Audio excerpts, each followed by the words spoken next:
재작년 더불어민주당 전당대회 돈봉투 의혹의 정점으로 꼽히는 송영길 전 대표에 대해 구속영장이 청구됐습니다. 검찰은 송 전 대표의 신병을 확보하는 대로 돈을 받은 것으로 의심받는 민주당 현역 의원들도 본격 소환할 방침입니다. 국민의힘 김기현 대표가 이틀째 공식 일정 없이 잠행을 이어가고 있습니다. 친윤 핵심 장제원 의원이 총선 불출마를 선언하며 거취를 둘러싸고 압박이 거세지자 불출마와 대표직 사퇴 등 여러 선택지를 놓고 장고에 들어가는 걸로 보입니다. SPC그룹의 노조 탈퇴 종용 의혹을 수사하는 검찰이 황재복 대표이사를 소환 조사하고 있습니다. 황 대표는 허영인 그룹 회장 일가의 수사 정보를 얻기 위해서 검찰 수사관에게 뇌물을 건넨 혐의도 받습니다. 이스라엘군이 하마스 지하 터널에 바닷물을 채워 지도부와 대원, 인질이 지상으로 올라오게 하는 작전을 시작했다고 미국 일간지 월스트리트 저널이 보도했습니다. 인도주의적 참사가 발생할 수 있는 만큼 작전의 정당성을 두고 논란이 제기됩니다. 내일과 모레 전국에 강풍을 동반한 100mm 이상의 겨울 호우가 쏟아지겠습니다. 이미 이번 주 초에 많은 눈이 내린 강원 산간엔 30cm 이상의 폭설이 또 쏟아질 것으로 예보됐습니다. 더 뉴스 이어갑니다. 검찰이 재작년 민주당 전당대회 돈봉투 의혹 수사에 나선 지 8개월 만에 이번 의혹의 정점으로 꼽히는 송영길 전 대표의 구속영장을 청구했습니다. 서울중앙지방검찰청은 오늘 정당법과 정치자금법 위반, 뇌물수수 혐의로 송 전 대표의 구속영장을 청구했습니다. 검찰은 민주당 전당대회를 앞두고 있던 재작년 송영길 전 대표 당선을 위해 당내에 뿌려졌다고 보는 9,400만 원 가운데 6,650만 원을 송 전 대표가 지시했거나 인지했다고 보고 정당법 위반 혐의 금액으로 적시했습니다. 검찰은 송 전 대표 외곽 후원 조직, 평화와 먹고 사는 문제연구소 후원금 가운데 7억 6,300만 원이 정치자금처럼 쓰였다며 불법 정치자금 수수 혐의도 적용했습니다. SPC그룹의 노조 탈퇴 종용 의혹을 수사하는 검찰이 오늘 오전 황재복 SPC그룹 대표이사를 피의자 신분으로 소환했습니다. 황 대표는 지난해 SPC그룹 허영인 회장 일가의 수사 정보를 얻기 위해서 검찰 수사관에게 뇌물을 건넨 혐의도 받고 있습니다. 취재기자 연결합니다. 백종규 기자. 네, 서울중앙지검입니다. 네, 검찰이 황재복 대표이사 사무실을 압수한 데 이어서 오늘 소환 조사를 벌이고 있다고요? 네, 서울중앙지검 공공수사3부는 그동안 SPC그룹 자회사인 PB파트너즈의 부당 노동행위 사건을 수사해 왔는데요. 이와 관련해 오늘 황재복 SPC 대표이사를 피의자 신분으로 소환해 조사하고 있습니다. 황 대표는 PB파트너즈 대표를 거쳐 SPC 대표이사에 올랐습니다. 검찰은 오늘 황 대표를 상대로 PB파트너즈에서 부당 노동행위가 이루어진 경위와 그룹 차원의 관여가 있었는지 캐묻고 있습니다. PB파트너즈에선 지난 2021년 2월부터 지난해 7월까지 민주노총 화섬식품노조 파리바게트 지회 조합원들, 그러니까 제빵기사들에게 노조 탈퇴를 종용하거나 인사상 불이익을 주는 등 부당 노동행위를 했다는 의혹이 불거졌습니다. 앞서 고용노동부 성남지청은 PB파트너즈 행위에 문제가 있다고 보고 임직원 28명을 검찰에 넘겼는데요. 검찰은 사측이 민주노총 노조원 명단을 한국노총 노조 등에 넘기고 조직적으로 증거인멸도 시도했다고 보고 있습니다. 임원 2명에게 청구한 구속영장은 기각됐지만 검찰은 SPC그룹 임원들을 여러 차례 소환하는 등 고강도 수사를 이어왔습니다. 앞서 지난 10월엔 SPC그룹 허영인 회장 등을 압수수색하면서 본사 차원으로 수사를 확대했습니다. 최근엔 SPC그룹 다른 계열사에서도 비슷한 부당 노동행위가 있었다는 주장까지 나오면서 검찰 수사가 계열사 전반으로 확장될 가능성도 커지고 있습니다. 황 대표는 이와 함께 뇌물 공여 혐의로 서울중앙지검 인권보호관실 수사도 받고 있습니다. 지난해 12월 증여세를 낮출 목적으로 계열사 주식을 헐값에 거래한 혐의로 허영인 회장 등이 불구속 기소됐는데 허 회장 수사 정보를 얻기 위해 황 대표가 당시 서울중앙지검 공정거래조사부 수사관에게 접근해서 뇌물을 건넨 것으로 보고 있습니다. 검찰은 뇌물을 받은 것으로 의심되는 수사관이 SPC 압수수색 계획이나 수사 동향 등을 황 대표에게 전달했을 수 있다고 보고 있습니다. 이와 관련해 지난 11일 뇌물 혐의로 황 대표 자택, 사무실에 더해 해당 검찰 수사관을 동시에 압수수색하기도 했습니다. 이 과정에 SPC 백모 전무가 관여한 정황도 포착하고 압수물을 분석하고 있습니다. 검찰은 황 대표 조사를 마친 뒤 윗선인 허영인 회장으로도 수사를 확대할 것으로 보입니다. 지금까지 서울중앙지검에서 YTN 백종규입니다. 김홍일 방통위원장 후보자가 지명 후 처음으로 기자들과 만나서 자신의 법조계와 공직 경험을 살려 전문성이 부족하다는 우려를 불식시키겠다고 말했습니다. 국민권익위원장직을 아직 유지하고 있어서 이 겸직에 대한 문제점이 제기되는 데 대해선 적절한 시기에 정리하겠다고 했습니다. 김 후보자 앞에 놓인 과제들을 짚어봤습니다. 유한홍 기자입니다. 지명 7일 만에 기자들 앞에 선 김홍일 방송통신위원장 후보자. 강력 특수통 검사 출신으로 방송통신 전문성이 부족하다는 우려에 대해 법조계와 공직 경험이 많다는 점으로 응수했습니다. 제가 그동안 법조계와 공직을 거치면서 쌓아온 법률 지식이나 규제와 관련된 여러 가지 경험들을 토대로 저에게 맡겨진 직분을 성실하게 수행해서 그런 우려를 불식시키도록 노력하겠습니다. 윤석열 대통령이 이동관 전 방통위원장 후임에 김홍일 후보자를 지명한 것도 법조계 경험이 복잡한 규제 업무를 처리하는 데 장점이 되리란 판단 때문으로 분석됩니다. 올해 말로 재허가 유효 기간이 끝나 그 안에 재허가 심사를 마쳐야 하는 지상파 방송국 수만 해도 150여 곳에 달합니다. TV조선 재승인 심사 문제로 한상혁 전 방통위원장이 면직을 당하고 직원 2명이 구속된 점을 고려하면 법률적 하자가 있어선 안 되는 과제입니다. 한국 최초의 24시간 보도 전문 채널인 YTN의 최대 주주 변경 승인 문제도 민감한 과제입니다. 한정 KDN과 한국 마사회 지분 30.95%를 낙찰받은 유진그룹에 대해 방송사업자로서 적격성 여부를 다시 심사해 승인 여부를 결정해야 합니다. 이 밖에도 뉴스타파의 김만배 인터뷰 인용 보도에 대한 처분 결정을 비롯해 구글과 애플 등의 인앱 결제 강제에 대한 과징금 부과, 네이버의 뉴스 알고리즘 조사 등 이동관 방통위가 추진했던 주요 업무를 매듭지어야 하는 과제도 있습니다. 이런 시급한 과제 때문에 여당은 크리스마스 전에 인사청문회를 열자는 입장인 반면 야당은 면밀한 검증을 위해 크리스마스 뒤로 미루자는 입장입니다. 김홍일 후보자가 인사청문회 관문을 무난히 넘은 후 혼란에 빠진 방통위 조직을 빠르게 추스르고 주요 과제들을 무난히 처리할 수 있을지 방송계 안팎에 관심이 쏠리고 있습니다. YTN 유환홍입니다. 지난달 은행 가계대출 증가폭이 소폭 감소한 걸로 나타났습니다. 한국은행이 집계한 지난달 은행권 가계대출 잔액은 10월보다 5조 4천억 원가량 늘어난 1,091조 9천억 원입니다. 특히 주택담보대출은 주택 매매 관련 자금 수요 둔화에도 입주 물량 증가 효과로 잔금 수요가 늘어나면서 10월 5조 7천억 원에서 지난달 5조 8천억 원으로 비슷한 증가 규모를 유지했습니다. 반면 기타 대출은 고금리 영향이 지속되는 가운데 연휴 소비 자금과 공모주 청약 관련 자금 수요 같은 일시적 요인이 사라지면서 3천억 원 감소로 돌아섰습니다. 가계 이자 부담이 처음으로 옷과 신발 구입 지출을 넘어섰습니다.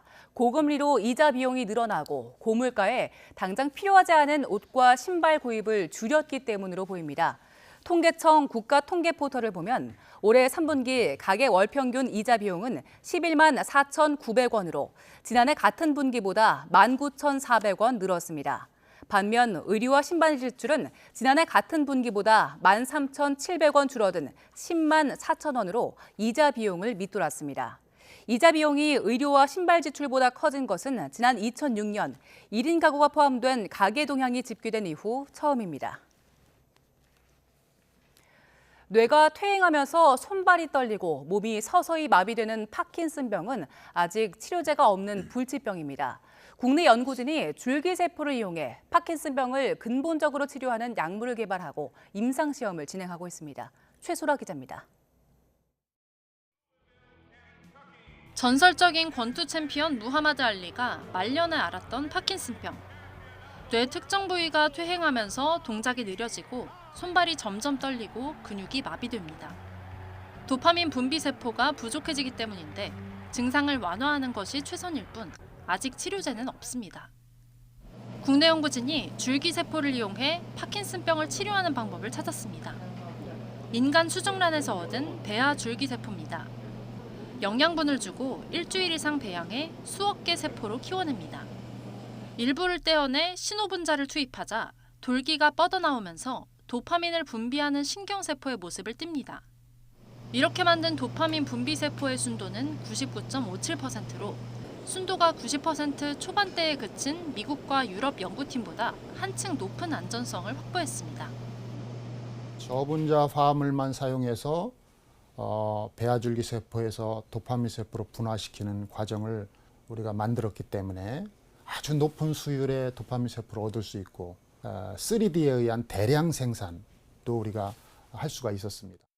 도파민 세포 손상으로 파킨슨병에 걸린 쥐에 개발된 세포를 주입했더니 도파민이 다시 생성됐고 16주 만에 운동장애도 완전히 치료됐습니다. 연구팀은 동물 실험 결과를 토대로 사람에 투여하기 위한 적정 용량을 도출했고 식약처는 올 초 임상시험을 승인했습니다. 연구팀은 지난 5월부터 실제 파킨슨병 환자의 배아줄기 세포율의 도파민 세포를 투여하는 임상시험에 돌입했습니다. YTN 사이언스 최소라입니다. 최근 4년 사이 의료 취약지 절반 이상에서 의사 수가 줄어들어 의료 취약지일수록 의사들의 이탈 현상이 심각한 걸로 나타났습니다. 대한간호협회가 간호통계연보와 국민건강보험공단의 지역별 의료 이용 통계 연보를 분석한 결과 지난 2018년 이후 4년 사이에 시군구 의료 취약지역 98곳 가운데 절반이 넘는 52곳에서 의사 수가 270명 감소했습니다. 간호협회는 의사가 줄어들자 병의원이 감소하면서 간호사들도 취약 지역을 떠나고 있다고 분석했습니다. 이에 따라 지역 간 간호사 쏠림 현상이 커지면서 인구 1000명당 간호사 수는 심한 경우 438배나 차이 나는 걸로 드러났습니다. 국제뉴스입니다. 이스라엘군이 하마스의 지하터널에 바닷물을 채우는 침수 작전을 시작했다고 미국 일간지 월스트리트저널이 보도했습니다. 신문은 미국 관리를 인용해 이스라엘군이 하마스의 지하터널을 파괴하기 위한 노력의 하나로 지난달부터 바닷물을 이용하고 있고 모두 5대의 펌프를 설치해 테스트를 거쳐 터널 침수 작전을 시작했다고 전했습니다. 터널을 침수시켜 지하에 있는 하마스 지도부와 대원, 인질이 지상으로 올라오게 하려는 작전입니다. 펌프 가동으로 몇 주 안에 터널을 물에 잠기게 할 수 있다는 예측도 나오지만 인도주의적 참사 가능성이 있다는 점에서 작전의 정당성과 효용성을 두고 논란이 계속되고 있습니다. 미국 의회에서 우크라이나에 대한 지원 예산안 처리가 지연되고 있는 가운데 조 바이든 미국 대통령은 할 수 있는 데까지 무기 지원을 계속하겠다고 밝혔습니다. 바이든 대통령은 러시아의 침공을 받은 이후 3번째 미국을 방문한 볼로디미르 젤렌스키 우크라이나 대통령과 정상회담을 한 뒤 공동 기자회견에서 나는 우크라이나를 버리지 않을 거라며 이같이 말했습니다. 젤렌스키 대통령은 우리는 이미 러시아의 침공에 맞서 중대한 진전을 이뤘고 용기를 보여줬다고 자평했습니다. YTN 김영수입니다.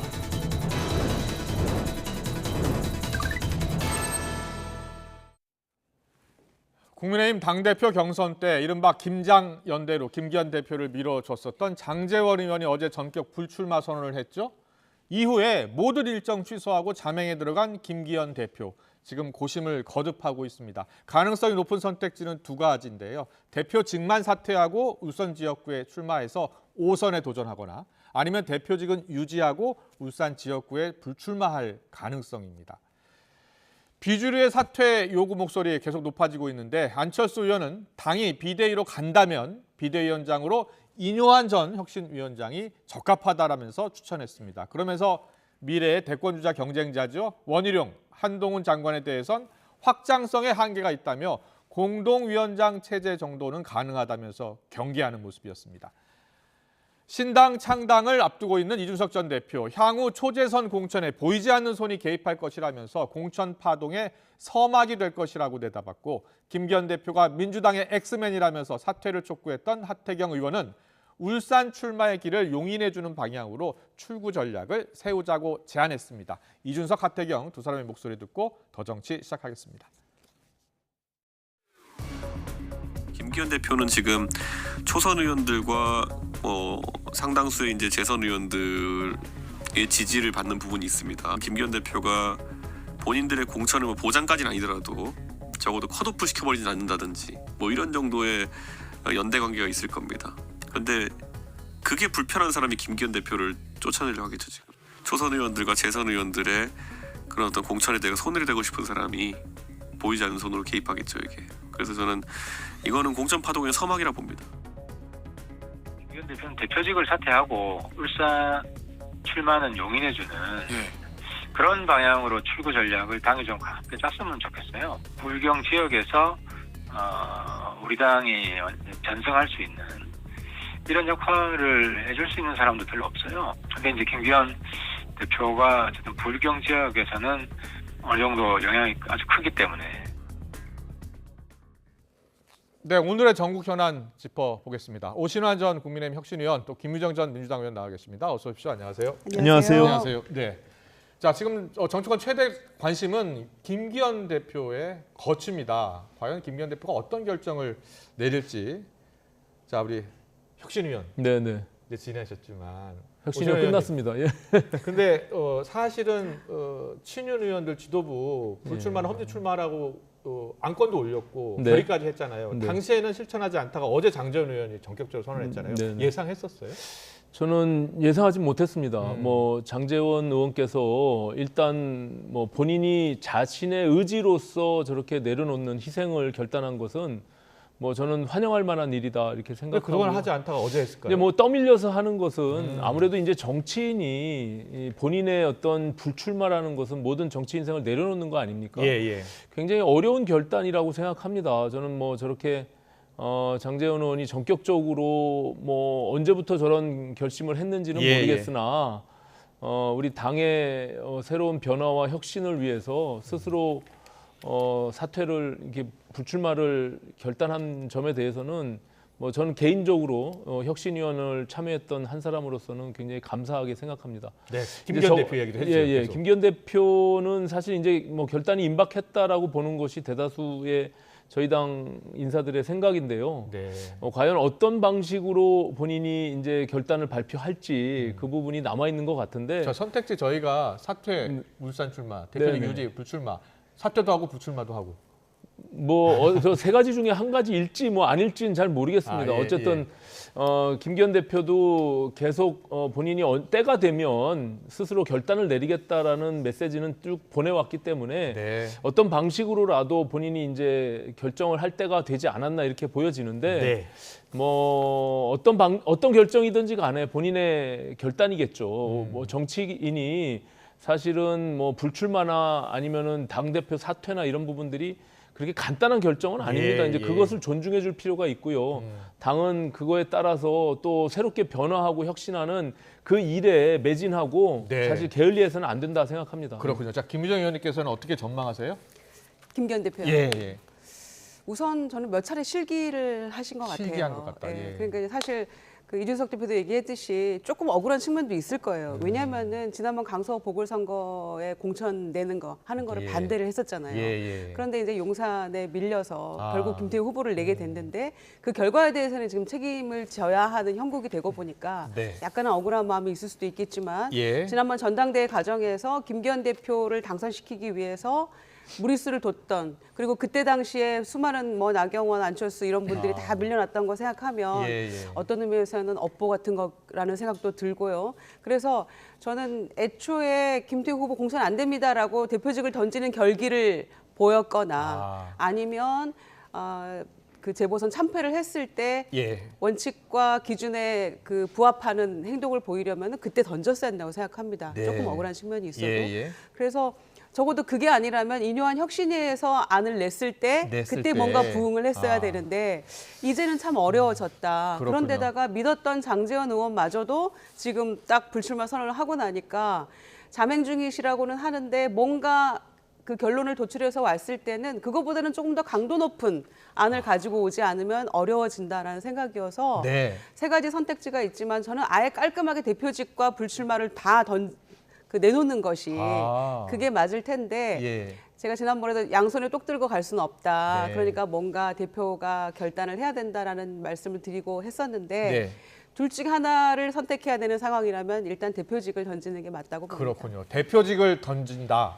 만약에 대표직을 던지게 되면 바로 이제 비대위 체제로 갈 가능성이 높고요. 물론 원내대표 권한대행, 당대표 권한대행으로 갈 수도 있습니다. 그런데 이런 분위기 속에 안철수 의원이요. 만약에 비대위로 가게 된다면 여당 비대위원장으로 이뇨한 전 위원장 충분하다라고 이야기했고요. 반면에 이만희 사무총장은 김기현 대표 좀 기다려주는 게 필요한 시점이다라면서 강조하기도 했는데요. 당내 여러 목소리 듣고서 오겠습니다. 지금은 뭐 좀 대표님의 어떤 여러 가지 생각들을 기다리고 있는 상황이 아닌가 생각을 하고요. 뭐 아니 언론 보도를 통해서 뭐 지도부에서 검토하고 있다 이런 얘기도 나왔었는데 그건 사실이 아니고요. 또 아직까지 지금 모든 방향성이 막 정해진 상태로 이렇게 한 상황은 아니고 이제 대표님의 어떤 여러 가지 문제에 대한 부분들에 대한 시간을 지금 가지고 있는데 그런 부분 좀 정리가 되면은 또 많은 얘기들이 나오지 않겠나 생각을 하고 차분하게 기다려 주시는 게 필요한 시점이라고 생각합니다. 벌써 한동훈 비대위원장, 원희룡 비대위원장 이런 기사가 쏟아지고 있습니다. 장관으로서 자기 맡은 일을 충실히 하신 분들인데 그 어느 정도 그 지지층의 확장성에 있어서는 조금 의문이 있습니다. 현 정권에 대한 국민적인 평가가 낮은 것에 대한 또 책임도 있는 것이죠. 이런 분들도 꼭 필요하지만 중도 확장을 할 수 있는 분들, 뭐 예를 들면 저는 이뇨한 위원장 같은 분도 충분히 그런 역할을 하실 수 있는 분이라고 봅니다. 네, 김기현 대표가 이제 사퇴한다면 그리고 또 비대위 체제로 간다면 과연 누가 비대위원장이 되는 게 좋겠느냐. 안철수 의원은 이뇨한 전 혁신위원장 이야기하네요. 가능성이 있다고 보세요? 저는 이게 정치가 늘 생물이라는 걸 느끼는 게요. 사실 내일 일을 알 수가 없습니다. 저는 그렇죠. 예. 김기현 대표가 지금 숙고 중에 있는데 어떤 결정을 내리기 전에 비대위원장 관련해서 뭐 누가 좋다 안 좋다 이런 이야기를 하는 게 저는 적절하지 않다고 봅니다. 왜냐하면 앞서 말씀드리지만 이 정치인으로서 더군다나 김기현 대표도 4선의 국회의원과 울산시장을 2번 했습니다. 자신의 모든 인생을 내려놓는 결단을 해야 되는데 그것이 희생으로 우리는 표현되고 있는데 그 부분을 전제로 해서 비대위원장 얘기하는 것은 저는 혁신위원을 했긴 했지만 저희는 충정해서 당이 변화하고 절체절명의 위기라는 마음 속에서 그 권고를 드린 건데 좀 기다려주는 것이 저는 맞지 않을까. 뭐 모든 사람들이 다 일장일단이 있습니다. 근데 지금의 당 상황 속에서 과연 그런 일이 벌어지고 난 다음에 그 다음에 우리가 고민을 해도 늦지 않다 저는 이렇게 생각합니다. 그렇군요. 김유정 의원께 여쭤볼게요. 만약에 비대위 체제로 간다면 비대위원장으로 지금 나오는 이뇨한 그리고 원희룡, 한동훈 누가 더 적합하다고 보세요? 그래서 그 세 분 외에 다른 또 변수도 있지 않을까 싶어요. 물론 그런데 맞습니다. 그래서 제가 뭐 그 국민의힘 사정을 뭐 자세히는 모르니까요. 그런데 일단 이뇨한 위원장 얘기를 했는데 안철수 의원의 목소리가 당에 그렇게 영향력이 있을까 싶고요. 첫째. 두 번째는 굳이 이뇨한 위원장을 선대위 체제에서 뭔가 함께 하고 싶다면은 저는 유세 위원장 하면 굉장히 일단 주목도를 끄는 데는 성공적일 거다. 선대위의 유세 위원장 정도. 그 정도 생각하고요. 왜냐하면 혁신위가 좀 성공적이었다면 그리고 모두가 바랐던 대로 보선 참패의 원인이 당 지도부의 어떤 일신 이런 것도 중요하지만 중요한 건 대통령이 변해야 된다라는 그 쓴소리를 못하던 혁신위원장이 어떻게 비대위원장을 합니까? 비대위원장은 더한 소리도 해야 되는 그런 위치에 있는 분이거든요. 그야말로 비상한 시국에 만들어지는 그런 지도체제 아닙니까? 그런데 이뇨한 위원장이 그 일을 할 수 있겠어요? 나라님 월권 운운하셨던 분인데 어렵다고 생각하고요. 그렇군요. 아마 김기현 대표가 어떤 결단을 하시든지 간에 만약에 대표직을 내려놓는다면 윤재혁 권한대행 체제로 일단 가면서 뭔가 이제 도모를 하겠죠. 성급하게 하루 이틀 사이에 결론을 내릴 수 있는 문제는 아니라고 보여집니다. 그렇군요. 알겠습니다. 근데 김기현 대표에 이어서요.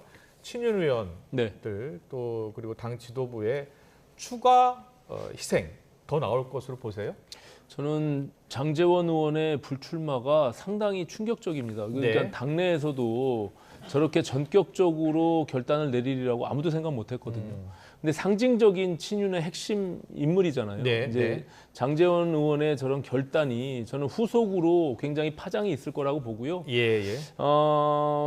김기현 지금 대표의 고심도 그 일환으로 저는 비춰지고 네. 그 이후에 그 두 명이 어떤 결단을 내리게 되면 네네. 그 파장은 주변의 인물들로 확산될 수밖에 없다. 그 이뇨한 혁신위원장이 과거에 지난달 6일이었군요. 라디오 쇼 정치 시그널 여기 출연을 해서 김기현, 장제원, 권성동 중 한두 명만 결단하면 따라올 것이다. 이렇게 네네. 이야기했어요. 그러니까 저희가 혁신위 활동을 할 때요. 예, 어떤 예. 특정 인물을 한 번도 거론해 본 적은 없습니다. 네. 예, 지금 말씀하신 대로 친윤 아니면은 당의 지도부 또 중진 의원들 이렇게 포괄적으로 대상을 놓고 말씀을 드렸거든요. 예. 근데 뭐 삼선 의원에 뭐 한정해서 이런 이야기도 드린 적이 없습니다. 그건 이뇨한 위원장께서 언론에서 간혹 인터뷰할 때 얘기한 것이기 때문에 네. 저는 이제 국민들이 과연 우리가 기득권을 내려놓고 희생한다는 것이 어떤 의미를 갖는 것인지, 그래서 당이 새로운 체제에서 민생을 살피면서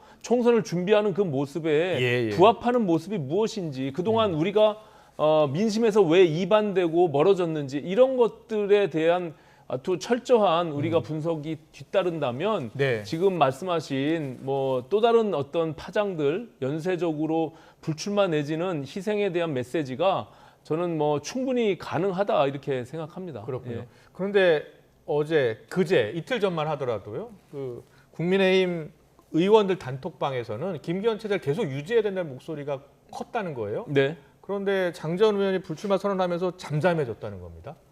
뭐 그러니까 이제 장제원 의원의 불출마 선언이 사실 예. 아무도 예상을 못했던 전격적인 것이라는 것이고요. 사실 김기현 대표도 그 부분을 예상하지 못했던 것 같습니다. 그렇기 때문에 지금 굉장히 숙고하고 있는. 귀뜸도 안 해줬나 봐요. 그런 것 같습니다. 예, 저도 예. 뭐 굉장히 사실 뭐 페이스북에 글을 쓸 때만 해도 긴가민가한 측면이 있었거든요. 그렇죠. 근데 어제 기자회견 했지만 네. 그제 저녁에 페이스북에 글을 올렸습니다. 네네. 예. 그래서 저는 그 이후에 지금 우리 당의 여러 가지 변화, 그 신호탄이 된 지금 장제원 의원의 불출마가 네. 상당히 파장이 있을 거로 예상이 되고요. 또 그것이 장제원 의원이 본인이 결단했던 그런 희생의 의미가 아닌가 저는 예. 그렇게 생각을 합니다. 그렇군요. 자, 이준석 전 대표 오늘 라디오 인터뷰 때 보니까 비대위 체제 전환 가능성은 높지 않다 또 이렇게 보더라고요. 시기상으로 봤을 때는. 왜냐하면 비대위원장을 새로 임명하면 또 일주일 가고 2주일 가고 공천관리위원회 출범해야 되고 하면 시간상 좀 어렵다라고 하면서 다른 사람으로 설마 대체한다고 해서 당 지지율이 올라가지 않는다라고 이야기하면서 이제 본인은 이제 당을 떠날 것처럼 이제 확실히 얘기를 하더라고요. 이준석 전 대표의 그 평가 전망은 어떻게 보세요? 제가 보기엔 하나는 맞고 하나는 틀린 것 같아요. 아, 그래요? 하나는 비대위 체제로 전환하기에는 조금 너무 늦다. 이거는 본인은 지금 10월 27일 날 탈당해서 신당도 만들겠다고 창당도 하겠다는 사람이잖아요. 그런데 당내에서 비대위 전환하는 게 뭐 그렇게 어려운 일이겠습니까? 네, 네. 필요하면 얼마든지 저는 할 수 있는 할수 일이다. 있다. 이렇게 생각하고요. 예. 그건 이제 김기현 대표의 어떤 결단에 달려 있는 문제죠. 예. 이준석 대표는 이제 공천 파동 얘기도 했고, 네. 그다음에 본인 이제 창당하는 거는 확실하게 가고 있는 거는 같아요. 예. 그런데 그 국민의힘 당 내에서 만약에 이제 비대위로 간다고 했을 때, 그때 박근혜 비대위 때도 2011년 12월 27일 날 출범해서 성공하지 않았냐 이런 얘기를 하는데, 네. 그거는 그야말로 발상의 전환이었거든요.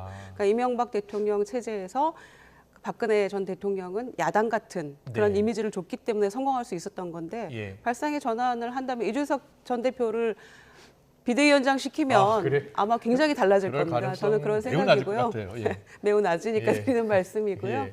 그 초선 의원들이 단톡방에서 뭐 이런저런 얘기했다고 그러고 장제원 의원 불출마 선언과 동시에 다들 입을 다물고 있다고 했잖아요. 네.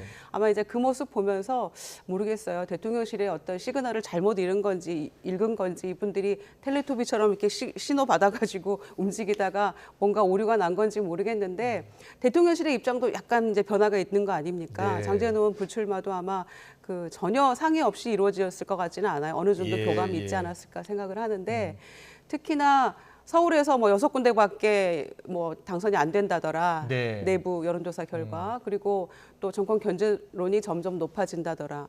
그러니까 대통령실에서 그때 관계자 발로 나온 것이 강서 참패 이후에는 비대위 체제로 전환은 없다 이런 얘기가 나왔었는데 예. 지금은 너무나 가능성이 충분히 열려버린 셈이 되고 있기 때문에 그 신호 잘못 받은 초선 의원들도 네. 공천 파동의 가운데에서 어떤 식으로 이게 이루어질지 불안해하고 있다 생각합니다. 네, 알겠습니다. 장제원 의원의 불출마 소식을 들은 민주당도 그 파장을 지금 예의주시할 수밖에 없는데요. 비명계 내에서는 이재명 대표의 희생을 요구하는 목소리 나오고 있고요. 친명계에서는 86 운동권 등 비명계 다선 중진들을 먼저 거론하고 있습니다. 민주당 분위기 듣고 오겠습니다. 당연히 뭐 만남을 하셔야겠죠. 때로는 정치인은 사진 찍기 위해서도 만나기도 하고요. 또 만나면 뭔가 결과가 만들어지기도 하고. 예, 그렇기 때문에 그 만남 자체를 피할 이유는 없다라는 게 제 생각입니다. 서로 다툼이 있더라도 뭐 만나는 게 나쁘지 않다 이렇게 생각을 합니다. 저는 좀 그렇게 해서 그 여한이 없게 서로 간에 그런 과정이 필요하지 않을까 생각을 합니다. 이재명 대표하고 정세균, 김부겸 양 총리와의 회동 일정 잡혔습니까? 위원들 몇 분에게 이제 전화 드려서 좀 이제 여쭤봤더니 당의 통합을 위해서 누구는 만날 수 있다. 그러면서 좀 조율을 하고 있다. 일정을 조율하고 있다. 그렇게 말씀하시더라고요. 이낙연 전 대표는 대표님의 또 길을 걸어가고 있는 것 같아요. 그래서 좀 접점이라고 할까 그건 좀 쉽지 않아 보여요. 이른바 명락회동에 대한 원내대표와 대변인의 생각을 좀 들은 것이고요. 당내에서 뭐 불출마라든지 지금 뭐 오늘 뭐 2명이 불출마 나왔더라고요. 예, 어떻습니까 분위기가? 이탄희 의원은 지난번에는 이제 험지 출마하겠다, 용인에서는 출마하지 않겠다 이미 했었는데, 밝혔었죠. 네, 결국에는 이제 불출마로 또 아예 입장을 정리를 한 것 같아요. 네, 홍성국 의원도 불출마하기로 했고요. 그래서 이탄희 의원 같은 경우는 이제 선거제 관련해서 연동형 비례대표제를 꼭 관철해야 된다, 이제 이런 주장을 했었는데 어떤 점에서는 그 선거제 관련해가지고 당의 입장에 따라서 그게 오히려 어떤 분열의 씨앗이 될 수도 있겠다, 오히려. 그런 생각을 한편 하는데 어떻게 결론이 날지는 좀 지켜봐야 될 것 같고요. 사실 국민의힘의 지금 저런 불출마 선언이 이제 장제원 의원 이후에 어떻게 뭐 본물 터지듯 뭐 도미노 현상처럼 일어날지. 그러니까 친윤계 핵심 의원이 불출마 선언했으니까 친명계의 핵심도 불출마 선언해야 되지 않느냐라는 게 이제 비이재명계에서 요구하는 것이고요. 그런데 이제 당에서는 어떻게 얘기하냐면 거기는 그냥 내부 권력 싸움일 뿐이다, 권력 추진일 뿐이다 이렇게 얘기를 하고 있던데 저는 민주당도 반드시 혁신과 쇄신이 필요하다고 생각합니다. 왜냐하면 선거를 반사 이익만으로 치를 수는 없거든요. 그래서 우리가 뭔가 우리도 달라지고 있다, 우리는 이걸 표방합니다, 이런 뭔가를 혁신의 기치를 내세우지 않으면 그렇게 무난하게 이기는 선거는 저는 없다고 생각하기 때문에 인재 영입 뭐 그 기후 변화 전문가인 여성 변호사를 영입 1호로 했더라고요. 그래서 그와 마찬가지로 조금 더 국민들이 이건 달라지는구나 이런 걸 느낄 수 있는 뭔가가 변화가 있어야 한다고 생각하고 그런 점에서 단순히 어떤 생물학적 나이 뭐 올드보이 되냐 막 이런 얘기 하는데 그런 걸 떠나서 그냥 선수만 쌓아가는 정치권에서 존재감 없는 그런 분들에 대한 저는 조금 어느 정도 쇄신도 필요하다고 생각합니다. 당내도 많이 있거든요. 네, 과연 어떤 희생이 또 민주당에서 나올지 좀 지켜보고요. 지금 이재명 대표하고 이낙연 전 대표의 회동이요, 명락회동, 성사 가능성을 놓고서 여러 이야기 나오고 있는데 지금 현 시점에서는 어려운 건가요? 근데 지금 박성준 대변인 얘기로 봐서는 이게 어려워 보이는. 박성준 대표는 지금 접점 찾기가 쉽지 않다 이렇게 이야기하네요. 그렇게 얘기하는데 저는 제 개인적인 생각 그게 그렇게 어려울까 싶어요. 참 안타까운데 이러면서 우리가 왜 윤석열 대통령한테 영수회담 요구할 수 있습니까? 이 두 분도 당내에서도 지금 이렇게 못 만나면 이걸 어떻게 계속해서 요구를 할 것인가, 그게 당연한 거라 할지라도 그런 생각이고요. 만나서 정말 허심탄회하게 얼마든지 얘기할 수 있을 것 같고 이재명 대표도 계속 단결과 통합해서 총선 이겨야 된다 이런 얘기를 계속해서 하고 이재명 있는데 대표 쪽에서는 계속 만나자고 하는 것 같고 그리고 이낙연 전 대표 측은 과거에 만났더니 특별한 쇄신 이야기가 없었다 나중에. 사진만 찍는 거 안 한다. 사진만 찍지는 않겠다라는 생각인 것 같아요. 그런데 만나서 얘기도 하고 사진도 찍고 하면 더 좋죠. 저는 이재명 대표가 형님 그럼 막걸리 되게 좋아하시잖아요, 예. 이낙연 전 대표. 형님 막걸리 한잔 하시죠 하면서 얘기를 왜 못할까 싶어요. 당의 어쨌거나 지금 대표는 이재명 대표입니다만 예. 당의 대선배이시잖아요. 그리고 DJ 때부터 쭉 해왔던 그런 역사를 가진 분이기 때문에 이낙연 전 대표가. 그래서 두 분이 서로 사진만 찍을 일 없다라고 또 목리성 발언하지 마시고 두 분이 왜 못 만납니까? 만나서 얼마든지 저는 얘기할 수 있는 기회가 아직도 많이 남아 있다고 생각하는데 제발 만나서 허심탄회하게 이런저런 얘기 다 하시고 어떻게든 절충점을 찾아갈 수 있는 기회와 방안이 저는 많이 남아 있다고 생각합니다. 민주당 의원 지내셨으니까 정세균 대표, 김부겸 전 총리 두 분 지금 입장은 뭐예요? 그 두 분은 저는 이제 뭔가 세 분이 함께해서 삼총사 뭐 이런 얘기도 나오던데요. 문재인 정부 총리 세 분 이런 얘기 그렇네요. 나오는데 제가 생각하기에 세 분이 함께해서 신당을 만들 가능성은 없다고 생각합니다. 가능성은 낮고 이분들이 단일한 목소리 내는 건 하나예요. 연동형 비례대표제에서 다당제로 가야 된다. 우리가 약속했던 원칙을 지켜야 된다라는 것에 있어서는 원보이스 하나의 목소리를 내고 있는 것이지 신당을 함께해서 뭔가를 하자 이건 아니거든요. 그래서 그렇군요. 내부에서 뭔가 실마리를 찾는 방향으로 가야 된다고 생각합니다. 연동형 비례대표 계속 유지하자고 하더라도 지금 이재명 대표 생각은 다르잖아요. 그래서 제가 아까 말씀드린 것처럼 의외로 선거제 때문에 뭔가 그렇군요. 분열이 될 수도 있겠다. 그렇게 가서는 안 된다라는 게 제 생각입니다. 네, 오신환 의원께서는 좀 민주당 지금 돌아가는 모습, 이낙연 전 대표가 지금 신당 가능성 계속 이야기하고 있고 이재명 대표는 지금 이낙연 전 대표를 만나고는 싶어하는데 이낙연 전 대표가 쇄신 요구하면서 지금 좀 만남을 거부하는 그런 분위기인 것 같아요. 그러니까 두 분의 이해관계가 상호 이렇게 타협점을 찾기가 어려운 거죠. 그러니까 저 이낙연 전 대표를 중심으로 하는 소위 비명계의 의원들이 요구하는 그 쇄신은 결국에 이재명 대표가 본인의 권한을 내려놔달라는 거 아닙니까? 그러니까 결국엔 당 대표에 가지고 있는 공천권, 그렇죠. 대표직을 사퇴하거나 아니면 당 대표 권한을 내려놔라. 그게 이제 보일 수 있는 이게 실천으로 가능한 뭔가 그런 행동이 보여져야 되는데 여지껏 한 번도 그런 것들이 이루어지지 않고 오히려 사당화하는 것을 강화해온 측면이 있기 때문에 두 분이 만나봤자 결국에는 똑같은 일만 반복되고 이재명 대표는 그냥 사진 찍고 허울 좋은 모습만 보이려고 하는 것이 지난번에 대선 과정에서도 그런 여러 가지 부분들을 이낙연 전 대표의 입장에서는 그 서운함이 있었던 거거든요. 그러니까 지금도 결과적으로 지금 신당을 창당하는 그런 과정에 굉장히 상당히 많이 가 있는 것으로 보여지거든요. 입장에서 그 공천 권한을 내려놓기는 쉽지 않을 것 같은데요. 그렇습니다. 그러니까 이제 불가피하게 저렇게 만남 자체가 무슨 의미가 있겠느냐. 그러면 이재명 대표가 먼저 결심해야 되는 거 아니냐. 그 이후에 그런 행동을 보여줄 수 있는 내용들로 라면 그러면 만남이 이루어지겠죠. 근데 지금 뭐 소위 저 4인방이 요구하고 있는 것도 마찬가지 아닙니까? 지금 모든 것들이 지금 내년 총선에 지금 방점을 두고 있기 때문에 거기에는 결국에는 공천이 그리고 인적 쇄신이 가장 큰 문제다 이렇게 보여집니다. 결국은 공천 인적 쇄신 이야기 계속 나올 수밖에 없는 것 같은데요. 이낙연 전 대표 신당 창당 움직임 둘러싸고 사쿠라 철새 이야기 계속 나오네요. 그러게 저는 이제 어떤 정치적 입장에 대해서 정치인이 비판하거나 자기의 소신을 밝힐 수는 있다고 생각합니다. 그런데 저렇게까지 원색적이어야 될까라는 거에 대해서는 같은 당 식구잖아요. 저거는 함께하지 않겠다라는 선언을 막 본인이 하고 있는 것 같은데요, 김민석 의원이. 과거에 또 구 민주계 함께했던 그랬죠.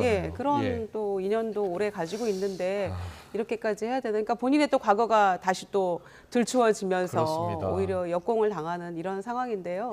여기에 대해서 그 이낙연 전 대표는 뭐 더 이상은 뭐 대꾸 안 하고 계시던데.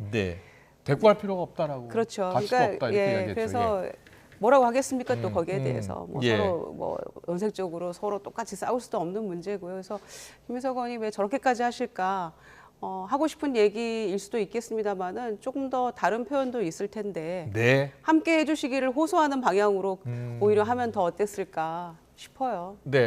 민주당 저희가 뭐 사쿠라 대전이라고 표현을 했는데 뭐 결국에는 뭐 김민석 의원은 나가라는 거죠. 나가서 신당할 거면 빨리 나가라. 그것이 오히려 당 내부의 분란을 최소화하는 그런 것이다 이렇게 판단하는 것 같은데요. 이제 김민석 의원이 갖고 있는 여의도의 지역구의 개인적인 상황도 아마 작용이 있을 거다. 저는 이렇게 보입니다. 신경민 의원하고 굉장히 대척점에 있기 때문에 신경민 전 의원은 이낙연 전 대표의 핵심 인물이잖아요. 이제 그런 여러 가지 복합적인 정치적인 지역구 개인의 영등포 이야기하시는 거죠? 그렇습니다. 그렇기 때문에 저것이 순수하게 당을 정말 통합하고 하나로 가자는, 그리고 지금 저 4인방의 의원들의 지역구에는 모두 친명이라고 내세우고 있는 사람들이 다 거기서 공천받겠다고 뛰고 있거든요. 아, 그래요? 저런 어떤 개인적인 어떤 이해관계들이 복합적으로 물려 있다, 저는 이렇게 보여집니다. 네, 알겠습니다. 오늘 정치권 이슈는 여기까지 듣겠습니다. 지금까지 오신환 전 국민의힘 혁신위원, 김유정 전 민주당 의원과 함께했습니다. 잘 들었습니다. 감사합니다.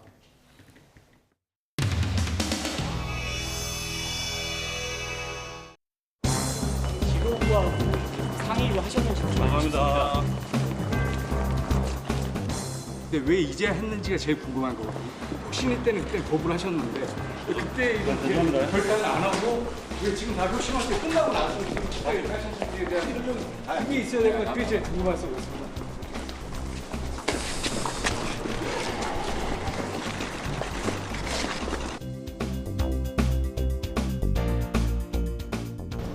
그리고 정치인한테 정치 생명은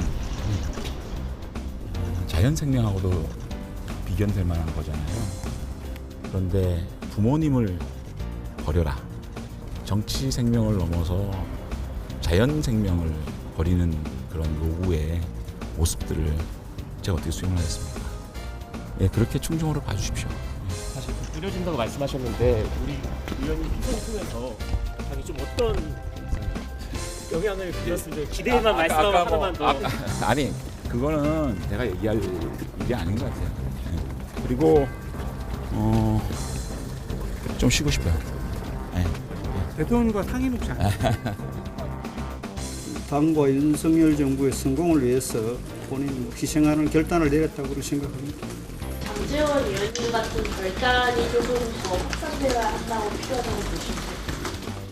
그 부분은 제가 오늘 언급하지 않겠습니다. 아까 첫 번째 질문에 답하는 걸로 그렇게 이해를 해주시기 바랍니다.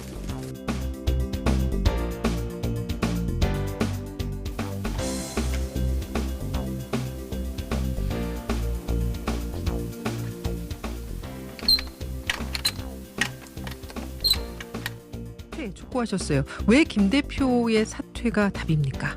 민주당 지지자들이 김 대표가 계속 대표하면 땡큐, 만수무강을 기원한다, 이런 지금 조롱을 하고 있는 단계거든요. 저는 김기현 대표가 더 이상 버티면은 취해진다고 생각합니다. 그래서 무릎을 장제원 의원 부충을 결정하는 데는 좀 어떻게 보셨어요?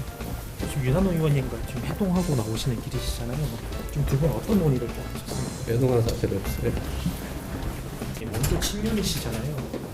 당을 위해서 좀 불출마 결단에 동참하실 의향이 있으십니까?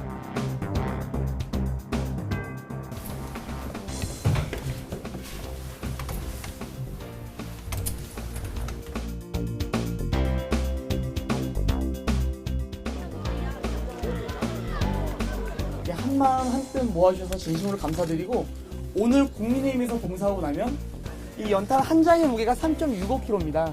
그래서 이게 작고 시커멓지만 소중한 곳에 사용하도록 하겠습니다. 대단히 감사합니다.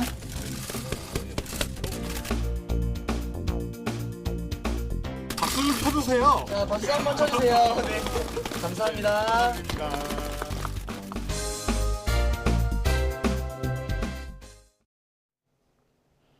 오들면서 하늘빛이 흐려지고 있습니다. 내일도 추위 걱정은 없겠지만 전국에 겨울호우가 쏟아지겠는데요. 비는 내일 오전에 수도권과 제주도, 남해안부터 시작이 되겠고요. 오후에는 그 밖에 전국으로 확대하겠습니다. 모레까지 강원 영동에는 120mm 이상, 수도권과 영서, 충청과 경북에도 많게는 100mm가 넘는 호우가 예보가 됐고요. 기온이 낮은 강원 산간에는 30cm 이상의 폭설도 쏟아지겠습니다. 피해 없도록 대비를 잘 해주셔야겠습니다. 내일 아침 기온은 오늘보다 높아서 큰 추위 없겠습니다. 서울이 7도, 대전도 7도, 광주는 9도, 부산은 11도에서 출발하겠고요.